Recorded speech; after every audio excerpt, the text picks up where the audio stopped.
adalah Tugu Lonceng, salah satu bangunan khas bergaya Eropa yang menjadi bukti kiprah Belanda di wilayah Bogor, Jawa Barat.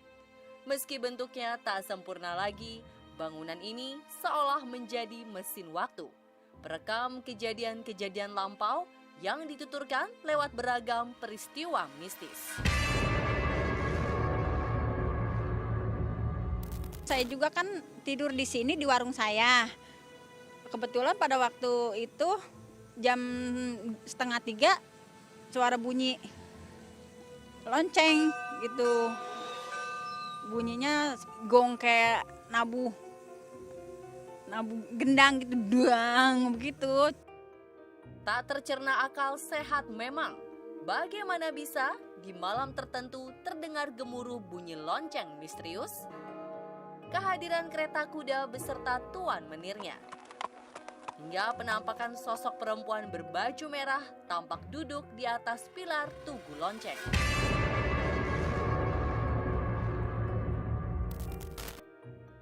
Inilah Kamis Misteri on the Spot, suara magis Tugu Lonceng.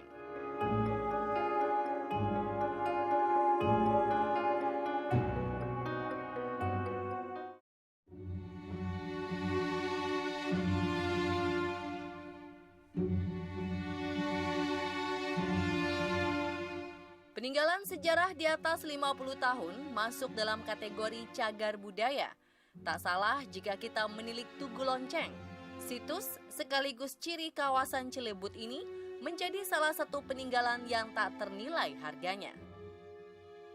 Untuk situs Tugu Lonceng ini tentunya usianya sudah sangat tua sekali, 1850 sudah ada. Kenapa? Karena memang pada saat itu warga Belanda yang memang menurut sejarah menjajah negara kita pernah datang ke desa Cilebut Barat. Waktu itu masih disebut desa Cilebut. Dahulu, Tugu Lonceng divisualkan apik sebagai bangunan bercorak arsitektur Eropa. Bangunan segi 4 dengan 4 pilar dan genta besar menggantung di atasnya. Lewat tuturan lisan, terdapat juga 2 patung harimau yang ditempatkan di depan situs dengan tinggi 8 meter ini. Namun kini, lonceng utama sekaligus 2 patung harimau telah raib kebana rimbanya. Meskipun banyak bagian tembok terkelupas, aura magis masih kentara. Bahkan konon ada residu energi harimau di seputar Tugu Lonceng masih abadi menggema.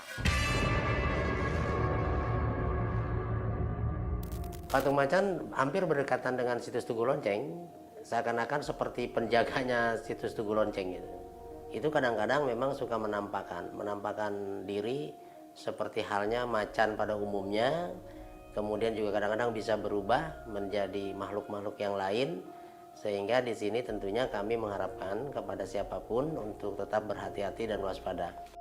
Ada juga Pak, berbentuk juga macan juga ada di sini. Dia jalan terus, begitu kita lihat lagi kagak ada. Gitu. Jadi suatu keanehan juga Pak. Macan itu juga macan kayak kalau kata bahasa orang dulu macan siluman lah.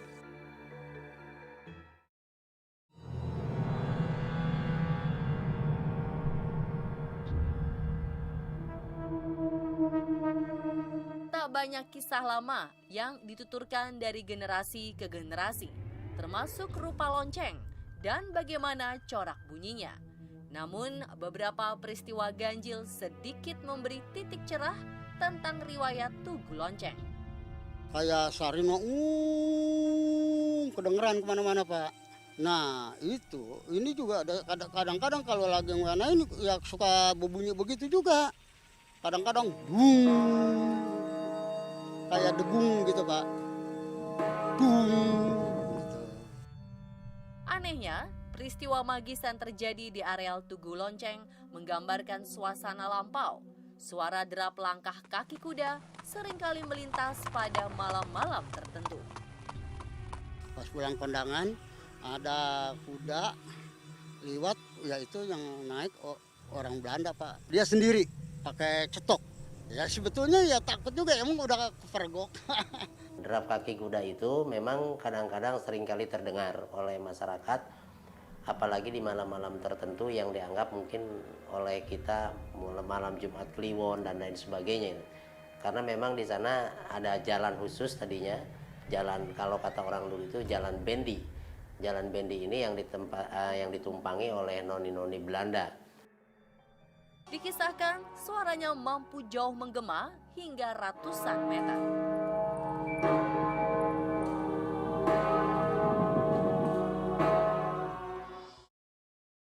Ya suara-suara yang lain deh kayak semacam aneh dah gitu. Kayak angin berisik-berisik gitu. Tapi di atas jam 2 malam, setengah 3-an.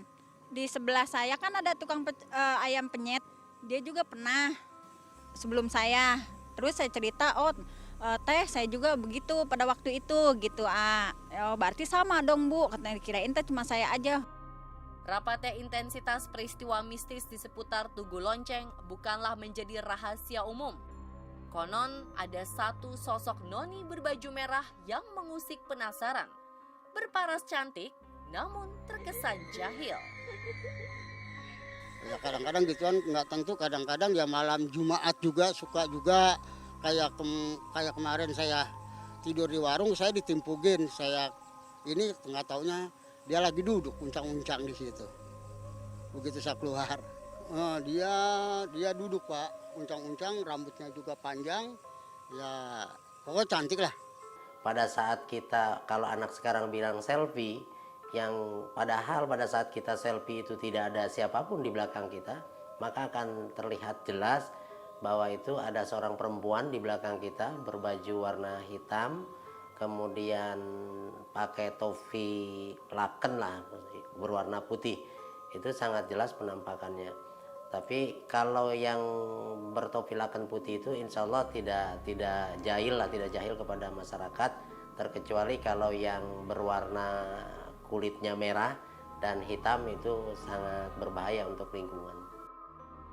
Tak segan-segan kejahilan sosok noni cantik berbaju merah tersebut terbilang ekstrim. Konon jika merasa terusik akan mengikuti sampai di teras rumah. Ya pernah juga sih, saya juga akhirnya diikutin setan merah Pak. Emang suatu keanehan Pak, begitu saya pulang, kok tahu-tahu saya kirain tamu, nggak tahu setan merahnya udah mapakin saya depan rumah saya. Hah, saya kaget. Begitu saya lihat lagi udah kagak ada di rumah saya. Di luar, di depan pintu rumah saya. Demikianlah misteri suara Tugu Lonceng Cilebut. Diharapkan kita berpikir bijak dalam memaknai warisan sejarah.